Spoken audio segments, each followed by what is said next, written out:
교회에는 다양한 직책이 있습니다. 세상에서는 직책이라고 하지만 교회에서는 직분이라고 합니다. 직분이 뭐가 있죠? 집사, 그다음에 권사, 권찰, 장로, 또 연수에 따르거나 은퇴하면은 명예, 원로 이렇게 다양하게 이제 직분이 있습니다. 분명한 것은 여러분 확인하는 것은 이 직분을 세우신 분은 여호와 하나님이시라는 거예요. 교회에서 필요에 따라 세우는 게 아니고요.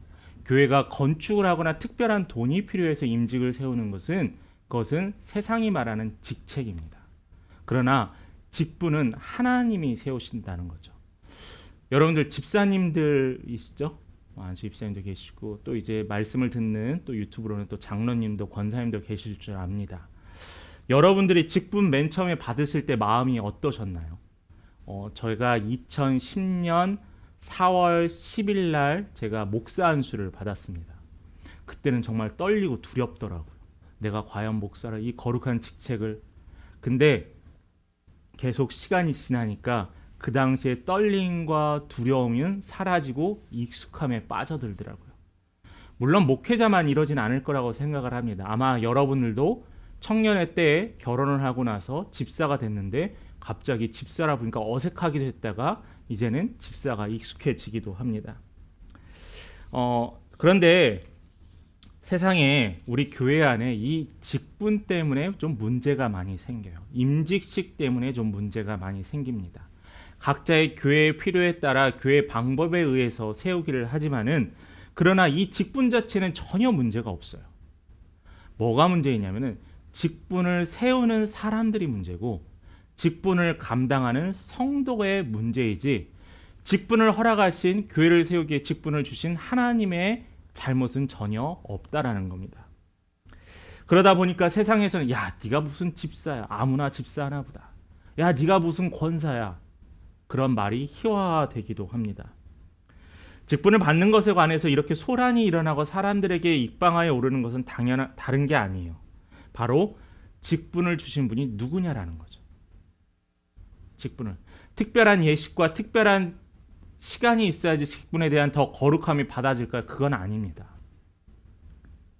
혹시 이 직분이 나를 세워준 목회자에게 감사하는 거고 나를 투표해준 성도들에게 감사하는 게 직분이 아니라는 거예요. 왜냐하면 이 직분은 다시 한번 이야기하자면 사람을 위해 세운 게 아니라 교회의 조직을 위해 세운 게 아니라 하나님의 나라를 위해 세웠다는 거예요. 하나님의 나라. 그래서 직분자는 하나님의 몸된 교회와 하나님의 나라를 위해 힘쓰는 역할이라는 게 있습니다. 저도 우리 교회에 소망이 있습니다. 저도 이제 개척을 하고 이제 시간이 지나면서 이런 소망도 갖게 됐잖아요. 우리 교회도 언젠가는 임직식을 하겠지? 그러면 어떤 임직식을 할 거야? 라는 생각도 하는데 그러나 가장 중요한 것은 특별한 절기, 교회를 옮기고 그런 것보다 중요한 것은 하나님의 때에 하나님의 사람을 세우는 그런 소망이 있어요. 그래서 우리 교회 안에도 저만 갖는 소망이 아니라 우리 성도님들도 이 소망을 함께 품으셨으면 좋겠습니다. 오늘 본문 25절의 말씀입니다. 지난주에 이어서 17절부터 이어서 바울의 고별 설교, 에베소 교회에 있는 장로들을 불러서 감독자들을 불러서 고별 설교를 합니다. 이게 마지막 당부를 하게 되는 거죠. 지난주에는 특별히 바울이 어떤 말씀에 대해서 얘기하면 내가 지금까지 살아오고 또한 내가 지금까지 이 모든 사역을 감당했던 것은 소명 때문에 사명감이었다는 거죠. 내가 아프고 내가 어떠한 일이 있을지라도 주께 복음을 곳곳을 다니며 전하는 이유는 바로 하나님이 부르심 때문이었다라고 고백하는 장면이었습니다. 그런데 오늘은 바울이 자신의 이러한 고백뿐만 아니라 바울이 남겨져 있는 교회의 지도자들을 향한 말씀이에요. 우리 25절 말씀 한번 같이 볼까요? 20장 25절 말씀 같이 읽겠습니다. 시작. 보라, 내가 여러분 중에 왕래하며 하나님의 나라를 전파하였으나 이제는 여러분이 다 내 얼굴을 다시 보아노라. 아멘. 맨 처음에 25절의 시작이 뭐예요? 어떤 명령이에요? 보라입니다. 보라. 보라라는 것은 누굴 보라라는 거예요? 먼저 바울을 보라라는 거예요. 누굴 보라는 거예요? 하나님의 말씀을 보라라는 거예요. 왜요? 바울은 당당했어요. 바울이 이미 그 앞서서 이야기했죠. 나는 예수의 복음에, 예수의 사명에 붙잡혀서 이렇게 살아왔던 자다. 이제 내 이야기를 들어봐라. 이 말씀을 들어봐라. 하나님이 선포하는 이 말씀을 보라라는 거예요. 이렇게 할 수 있었던 이유는 다름이 아니에요. 성령께서 그의 삶을 주관하셨기 때문에 당당했던 거예요. 세상 사람들은 어떤 이가 보아라, 내가 말하는 거 들어라 라고 하면 교만하다, 문제 있다, 네 말이 틀리다 하지만은 바울의 전하는 그 보라라는 말에는 모든 사람들이 순종했어요. 왜냐하면 그의 삶은 성령께서 동행하는 삶이었기 때문에.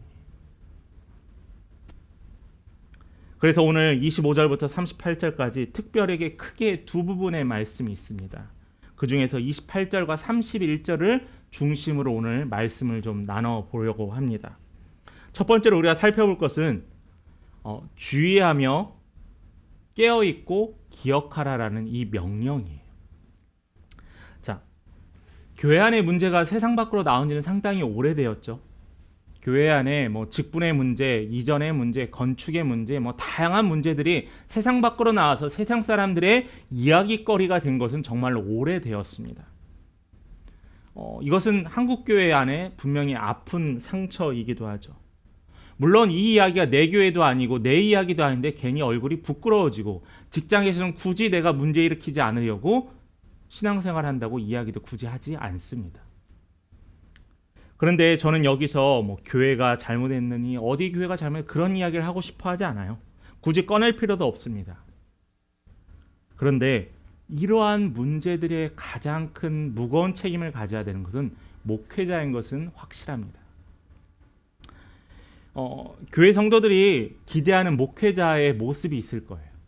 설교를 잘하거나 목사님 좀 잘생겼으면, 목사님 좀 깔끔했으면 좋겠고, 정말 다양한 요구예요. 사모님은 너무 좀 깔끔하게 옷 좀 입고 다녔으면 좋겠고, 또 사모님이 너무 화려하면 안 되고, 정말 조건들이 많더라고요. 근데 미국에 있는 한 전도 및 선교학 교수인 한 교수님께서 어떤 조사를 했는데 내가 본받고 싶은 교회 지도자의 11가지 특징에 대해서 했습니다. 그 특징 중에 가장 첫 번째가 뭐였을까요? 여러분 한번 생각해 보실래요? 그 첫 번째가 뭐였냐면은 주님을 기쁘시게 하고 싶어하는 사람이라는 거예요. 교회 지도자. 이건 목회자만 향한 이야기가 아니라 교회에서 각자 직책을 갖고 있는 직분자들을 향하면 주님을 얼마나 삶을 통해 기쁘시게 하는지에 대해서 이야기하고 있는 거예요. 이 외에도 다양한 것들이 있습니다. 비판하지 않고 좌절하지 않고 진정성 있게 대하고 기도를 매일 하고 계획을 철저하게 세우는 지도자의 모습이 있는데, 그래도 그 중에서 가장 중요한 것은 예수를 위해 살고 예수를 기쁘게 하는 삶이라는 거예요. 쉽게 말하면 말씀대로 사는 거라는 거죠. 그래서 우리 목회자는, 지도자는 하나님께 부름받은 지도자이지만 분명히 한 명의 그리스도인이에요. 소명을 위해서 겸손해야 하는 자고 또 하나님께 더욱더 헌신해야 하는 자입니다. 그래서 목회자는 말씀을 전달하는 것이 중요한 사역이고, 또 성도님들도 아마 교회를 선정하는 기준 중에 다양한 것 중 가장 먼저는 목회자의 말씀일 거라고 생각을 합니다. 그런데 여러분, 말씀만 있는 게 아니라 목회는 목양도 있어요. 목양이란 말 잘 쓰지 않는데 목양은 뭐냐면 돌봄이에요. 돌봄. 성도가 아팠을 때 돕고 성도를 위해 기도하고, 쉽게 말해 장례도 있고 또한 예배도 있고 주례도 있고 다양한 돌봄이라는 거죠. 자, 그 비교를 해서 우리는 양을 생각합니다. 목회자를, 지도자를 목자라고 하는데, 양을 키우는 목자는 왜 양을 돌볼까요? 왜 양을 보호할까요? 양을 사랑해서요? 양을 보호하면 양이 더 불어나서요? 솔직하게 양을 치는 사람들의 가장 큰 목적은 양을 침으로 말미암아, 돌봄으로 말미암아 자신의 재산이 늘어나잖아요. 자신의 재산. 또한 이 재산을 지키기 위해서 목자는 양을 위험으로부터 분리합니다. 양떼들에게 맛있는 것도 먹이고요. 그래서 이 목자는 절대 게을러서는 안 돼요. 더욱더 더 많은 시간 양들을 돌보고 양을 돌보아야만 하는 게 바로 목자예요. 그게 목자여야 되고 그게 교회의 지도자여야 한다는 거죠. 장로님께서 임직할 때 예전에는 그랬습니다. 지금 몇몇 교회들도 그러긴 하는데 교구나 구역을 장로님들이 케어하는 교회들이 있어요. 이제 큰 교회들이겠죠. 그런데 작은 교회도 그렇습니다. 목사님이 부재 중일 때 새벽 말씀을 장로님이나 교회에서 직분자가 설교 말씀을 전하기도 하고요. 또한 예배를 주관하기도 합니다. 근데 그게 주어져 있는 권한이기도 해요. 그런데 오늘 이 바울이 말하는 것은 재산을 증식하라는 게 아니에요. 사랑하기 때문에 보호하라는 거예요. 누가 그랬죠? 예수께서 당신의 양을 사랑하기 때문에 양을 돌보았잖아요. 하나님께서 당신의 맡겨진 백성을 사랑하기 때문에 예수를 보내셨잖아요. 그래서 바울은 에베소 장로들에게 너희들의 삶을, 너희들의 목적과 비전이 온전히 너희들에게 맡겨진 양을 섬기는 데 사용하라라고 이야기합니다. 그 세부사항이 바로 첫 번째가 바로 주의하라예요. 28절 말씀을 함께 같이 읽어보도록 하겠습니다. 28절입니다. 시작. 여러분은 자기를 위하여 또는 온 양들을 위하여 삼가라. 성령이 그들 가운데 여러분을 감독자로 삼고 하나님이 자기 피로 사신 교회를 보살피게 하셨느니라. 자, 여기에 양의 이야기가 나오죠. 근데 여기서 뭐라고 했냐면은 자기를 위하여 또는 온 양떼를 위하여 상가라라고 명령해요. 상가라. 상가라는 말을 우리가 조금 더 바꾸면은 주의하라라고 생각을 하면 좋겠습니다. 왜 주의하냐면요, 바로 세상이 볼 때 그들이 가진 감독이라는 직책이 있다는 거예요. 근데 세상 사람들이 볼 때는 저게 회사에 있는 직책과 같구나라고 생각하지만은 아까도 이야기한 이건 직책이 아니에요. 직분이에요. 왜요? 하나님께서 말씀하시고 부르신 직분이라는 거죠. 자, 그렇게 그들에게 단순한 직업적인 의식이나 자신을 높이기 위한 권리가 아니라는 겁니다. 하나님께서 부르신 돌보라는 명령이 순종하겠다는 목적이에요. 그래서 바울은 자기 자신만이 아니라 맡겨진 양을 돌보기 위한 거예요. 교회 지도자가, 교회 목회자가 성도들을 위해 기도하지 않는다. 그건 죄예요. 성도들의 삶을 살피지 않는다. 죄입니다. 교회의 지도자가 같은 구역이나 목장 안에 있는 성도를 돌보지 않습니다. 이건 직무유기예요. 분명히 이야기하잖아요. 하나님께서는 온 양떼를 위하여라고 합니다. 그래서 구체적으로 주의할 것에 대해서 이야기하는 거예요. 29절의 말씀을 한번 볼까요? 29절의 말씀을 보면은 내가 떠난 후에, 바울이 떠난 후에 사나운 이리가 여러분에게 들어와서 그 양떼를 아끼지 아니한대요. 너희들이 주의하라는 그 목적의 이유가 뭐냐? 첫 번째가 사나운 이리가 너희들을 해할까라는 거예요. 사나운 이리는 뭐예요? 바로 사단이에요. 우리들의 영혼을, 우리들의 믿음을, 우리의 신앙을 흔들리는 그 사단이 우리에게 침투한다라는 거예요. 공격한다라는 거예요. 또 두 번째 이유가 있어요. 30절입니다. 또한 여러분 중에서도 제자들을 끌어 자기를 따르게 하려고, 우리 30절 나와 있지 않은데, 어그러진 말을 하는 사람들이 일어날 줄을 내가 아노라. 이게 뭐냐면 교회 내부에 문제가 생긴다는 거예요. 목사님, 교회 안에 무슨 거룩한 사람들이 있는데 무슨 교회 내부에 문제가 생기나요? 교회 안에 질투가 있더라고요. 교회 안에 시기가 있더라고요. 이제는 교회 안에 내가 옳다라고 주장하는 사람이 있더라고요. 우리의 모임 안에 하나님의 말씀이 먼저가 아니고 하나님의 말씀이 주가 아니라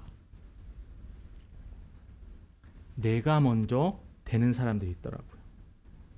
그래서 이 바울은 자신이 떠나가며 남아있는 성도들을 향해서 이야기했던 게 주의하라는 거예요. 밖에 사단의 공격과 교회 안에 흔드는 사람들을 주의하라는 겁니다.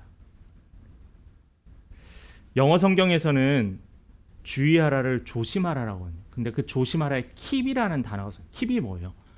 계속 유지하라는 말이거든요. 그러니까 한순간 어떤 문제가 생겼을 때 그냥 깜짝 모여서 기도하고 열심히 기도하다가 그 일이 해결되면 그냥 다시 원상태로 돌아가는 그 주의하라가 아니에요. 우리도 그러다 내 안에 무슨 일이 생겨, 내 삶에 무슨 일이 생기면 그때는 정말 열심히 기도합니다. 하나님 찾습니다. 하나님 살려주세요. 하나님 해결해 주세요. 근데 뭐래요? 킵이래요. 킵. 계속 유지하래요. 이 생활의 신앙의 생활을 계속 유지하고 조심하라는 거예요. 외부의 세력도 교회 안에 흔들리는 그 악한 세력도 조심하라는 거예요. 그래서 에베소 장로들을 향해서 바울이 너희들이 조심해야 될 것은 맡겨진 성도들을 위해 조심하라는 겁니다. 바로 이것이 교회 장로들이 먼저 주의하고 경계해야 되는 이유라는 거죠. 영적으로 민감하다. 그런 말 많이 들어보셨죠. 기도하다 하나님의 음성과 또한 계시를 경험하게 되고 체험하게 됐다. 여러분, 민감해야 돼요.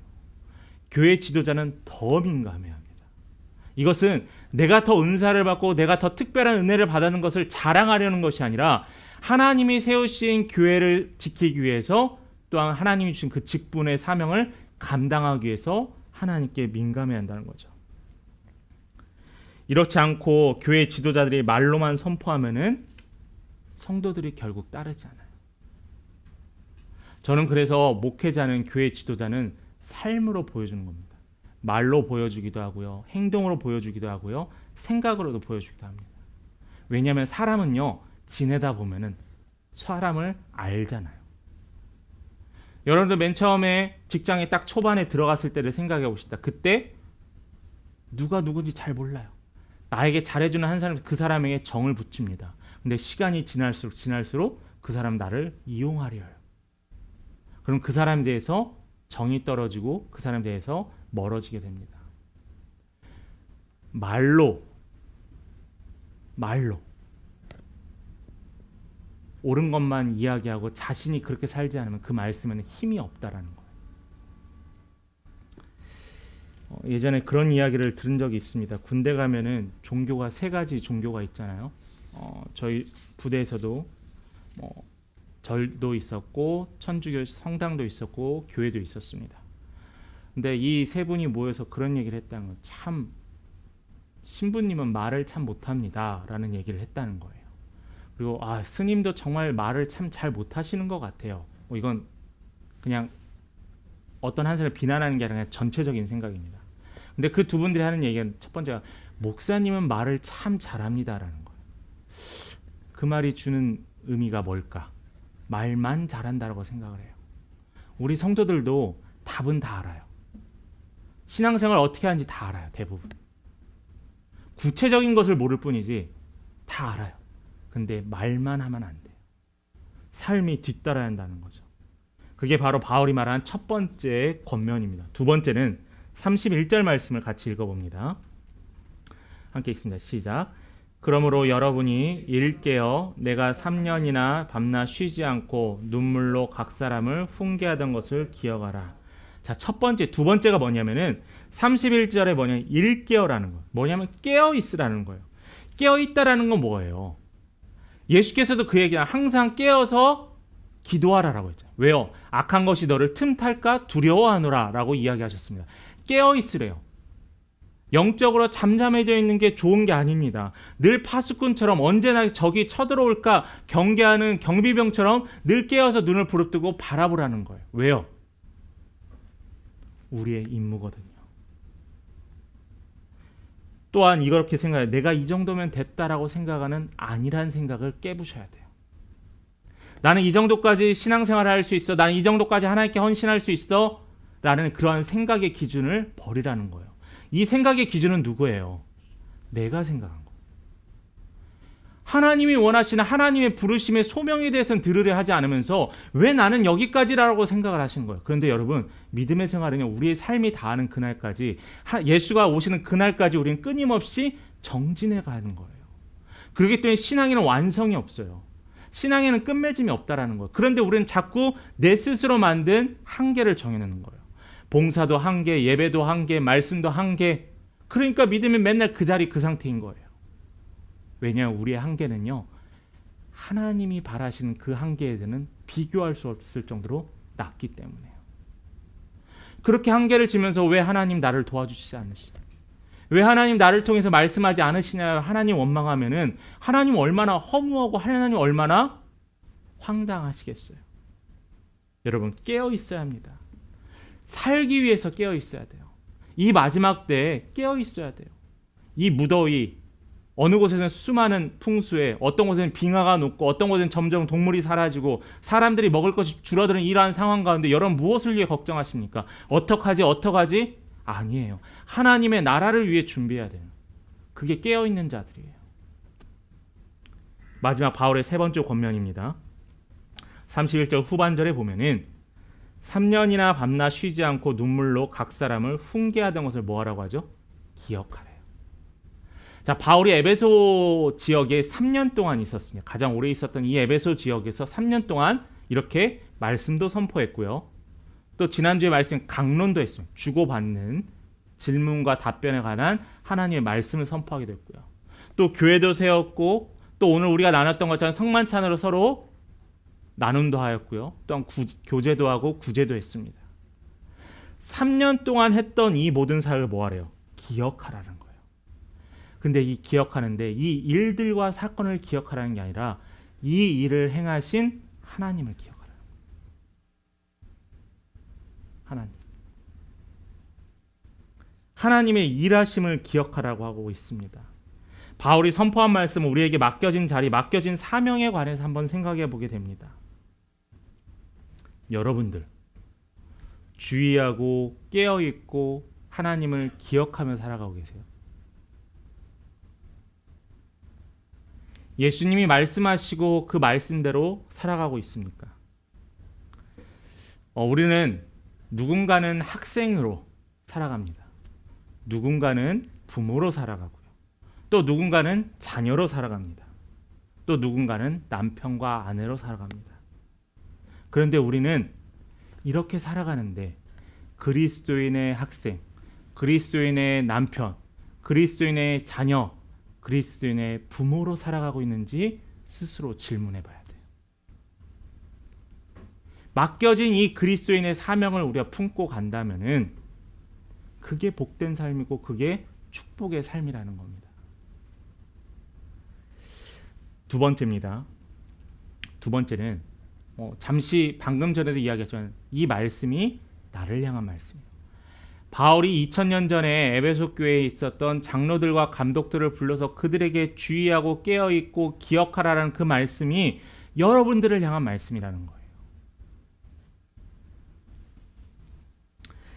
이런 것을 묵상했습니다. 학교 다닐 때 선생님께서 반 아이들을 다 눈 감게 하셨어요.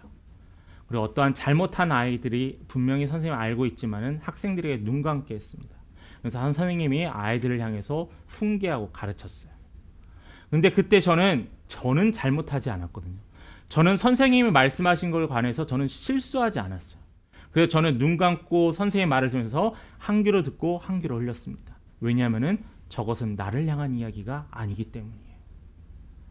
근데 그 말을 하는 선생님의 의도는, 학생들을 향한 선생님의 말의 의도는 너희들이 모두 다 똑같이 듣고 너희들도 주의하고 조심하라라는 말의 의미였거든요. 근데 저는 나를 향한 이야기가 아니야, 나를 위한 이야기가 아니야, 내가 굳이 이 이야기를 들을 필요 없어 하면서 한 귀로 듣고 한 귀로 흘려버렸어요. 이 사건을 보면서 저는 우리의 신앙도 한번 돌아보게 됩니다. 마치 하나님께서 우리를 위해서 이야기하는데 저 말씀은 나를 향한 이야기가 아니야 라고 내가 결정해요. 하나님의 말씀 창세기부터 요한계시록 66권의 이 모든 말씀 중에서 이 이야기는 나를 위한 이야기가 아니고 이 이야기는 다른 사람을 위한 이야기고 오늘 설교의 말씀은 내가 아니라 저 사람을 위한 설교의 말씀이야 라고 생각하는 것은 큰 실수예요. 이게 죄예요. 왜요? 말씀의 기준을 자기가 선택하거든요.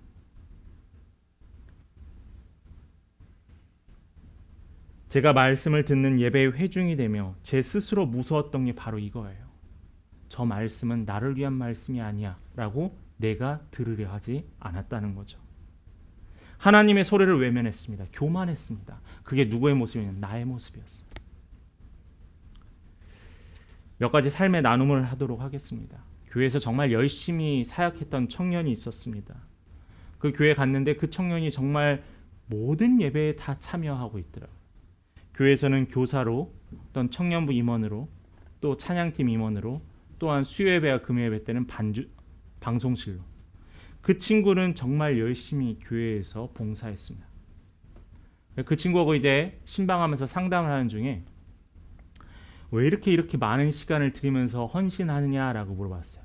근데 그 친구의 입술에서는 제가 하지 않으면 할 사람이 없어요. 제가 이렇게 하니까 예배가 드려질 수 있는 거예요 라고 하는 거예요. 전 그 말이 좀 무서웠습니다. 내가 이렇게 교회를 잘 섬겼기 때문에 교회가 잘 성장하고 예배를 드릴 수 있다라는 그 청년의 이야기였습니다. 한 교회에서 장로님의 이야기입니다. 이 교회에서 장로님은 그래도 당회고 또 높은 위치이긴 하죠. 그러는데 항상 이 장로님은 좋은 자리는 내 자리고 내가 먼저 밥을 대접받고 내가 먼저라는 생각이 항상 머리에 자리 잡고 있었어요. 근데 이 장로님이 되시기 전부터 교회에 정말 많은 11조도 하고 헌금도 했습니다. 교회가 건축을 하며 옮길 때도 정말 많은 헌금을 하셨어요. 그리고 많은 사람들이 또 축하도 하고 또 존경도 하고 또 덕이 되었습니다. 근데 이 장로님은 뭐라고 했냐면 항상 내가 이 교회를 세웠어. 내가 얼마나 많이 헌금했는지 몰라. 내가 얼마나 많이 교회를 위해서 헌신했는데 라는 이야기가 입에 항상 붙어 있었습니다. 한 목회자의 이야기입니다. 목회자는 기름 부음 받은 자죠. 종이죠. 하나님의. 근데 이 소명이 하나님 중심이 아니라 개인 나의 중심이에요. 교회 안에서 어떠한 의견들을 정하고 사역들을 정하는데 목사님과 다른 의견들을 내세우는 분들이 있습니다. 목사님은 화가 났어요. 왜 목회자인 내가, 부름받은 내가 이야기하는 것에 왜 따라오지 않느냐? 왜 다른 생각을 갖느냐라는 거예요. 내 말이 곧 하나님의 뜻이다라는 겁니다. 물론 그럴 때도 있고 안 그럴 때도 있겠죠. 다른 사람들의 반대와 다른 사람들의 성도들의 재고 다시 한번 생각해달라는 요청에 목사님은 그냥 그대로 끌고 갑니다. 자, 이런 분들이 하나님의 말씀이 귀가 들어올까요? 내가 참여하지 않으면 예배가 드려지지 않는다. 내가 교회를 세웠다. 내 말은 하나님의 말씀이다. 이러한 삶의 자세를 가지고는 어느 누구에게도 설득하거나 사람을 변화시킬 수 있는 힘이 없다라는 거예요. 처음에는 안 그랬을 수도 있습니다. 그런데 지금 현재의 모습을 보십시오. 신앙생활하면서 왜 교만하십니까? 하나님의 말씀에 순종해야지 왜 우리는 하나님의 종이면서 마치 내가 주인인 양 착각하고 있는 거예요. 그리고 마치 내가 나를 향한 말씀인데 저들을 향한 말씀이라고 왜 내가 그 말씀의 대상을 내가 규정짓습니까? 하나님이 이미 규정하고 하나님이 먼저 말씀하셨는데요. 교회를 수십 년 다닌다고 직분을 받았다고 성경에 기록된 이 말씀대로 살아간다고 이야기하고 싶지 않습니다. 왜냐하면 우리는 어리석어요. 그런데 이것은 개인들 몇몇의 이야기인데 공동체 이야기도 있습니다. 교회 공동체. 여러분 우리 교회 사랑하시죠? 예, 사랑해야 합니다. 사랑해야 돼요. 그런데 그런 거 있잖아요. 소속감이라는 게 있잖아요. 교회 체육대, 교회별 체육대 가면 항상 불을 켭니다. 우리 교회 이겨라, 우리 교회. 그런 건 좋아요. 그런 건 좋아요. 교회 응원하는 거니까. 근데 우리 교회, 좋은 교회, 소중한 교회, 또 성장한 교회 맞습니다. 그런데 자꾸 우리 교회, 우리 모임, 우리 공동체다 보니까 이것이 정말 작아져요. 이러다 보니까 우리 교회만 좋은 교회야라고 이야기하기 시작합니다. 우리 교회 꼭 와야 돼라고 이야기하는 거예요.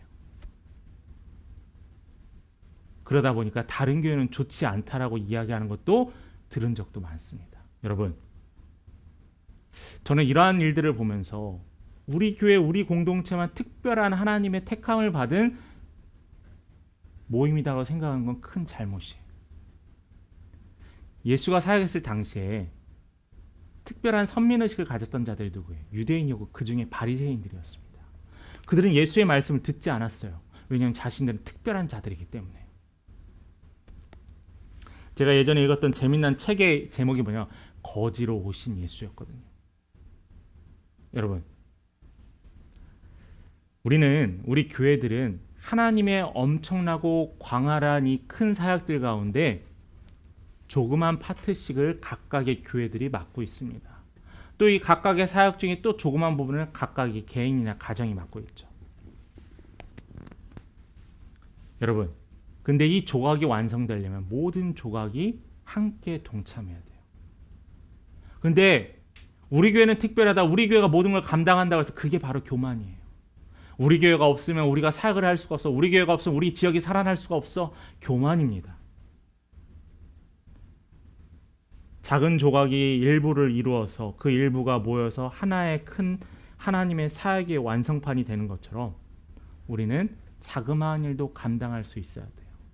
그리고 성도들이 함께 모여 우리 교회가 감당할 수 있는 것을 바라봐야 한다는 거죠. 여러분, 오늘 본문의 바울이 말한 권면의 말씀이 에베소 교회의 지도자를 향한 말씀이 아니라 여러분들을 향한 말씀이에요. 학생 여러분들도 마찬가지고 내가 나이가 많고 여자고 남자가 중요하지 않아요. 모든 이들을 향한 하나님의 말씀이 바로 이 말씀이라는 겁니다. 말씀 마무리합니다. 바울의 유언과 같이 20장 말씀이 에베소 교회의 장로들과 지금 현재를 살고 있는 우리가 지켜야 되는 근거입니다. 바울의 마지막 말씀은 단순히 말만 한 게 아니에요. 바울의 이후에 보면은 32절부터 보면은 바울은 자기가 헌신하고 누군가의 도움만 구하지 않고 누군가의 차명을 구하지 않은 게 내가 먼저 모범을 보이고 내가 먼저 솔선수범했다라는 거예요. 여러분, 기독교 신앙은 제가 그랬잖아요. 몇 주 전에 설교에서. 다른 사람을 향한 화살이 아니라 나를 먼저 되돌아보는 게 기독교의 신앙이라고요. 여러분, 하나님의 말씀은 오늘 이 시간에 향한 하나님의 말씀도 바로 여러분들을 향한 말씀입니다. 에베소 장로들이 3년 동안 직접 보고 듣고 겪은 그들의 바울의 삶, 그들의 삶은 깨닫고 변화되었습니다. 이제 우리 모두 말씀 따라 또한 조심하고 가족과 또한 다른 이들 앞에서 세상 앞에서 믿음의 본이 되기 위해서 힘써야 할 것입니다. 그게 바로 하나님의 거룩한 명령이에요. 그게 우리의 짐이 아니고 그게 우리의 부담이 아니라 하나님이 우리에게 함께 손을 내밀었던 거룩한 사역의 한 일부분이라는 겁니다. 여러분들이 이러한 삶을 통해서 바울의 권면을 따라서 주의하고 깨어있고 또한 기억함을 통하여서 이 시대에 쓰임받고 하나님의 복된 삶, 또한 복된 가정, 하나님이 귀하게 사용하시는 믿음의 귀한 교회 공동체 되기를 간절히 축원합니다.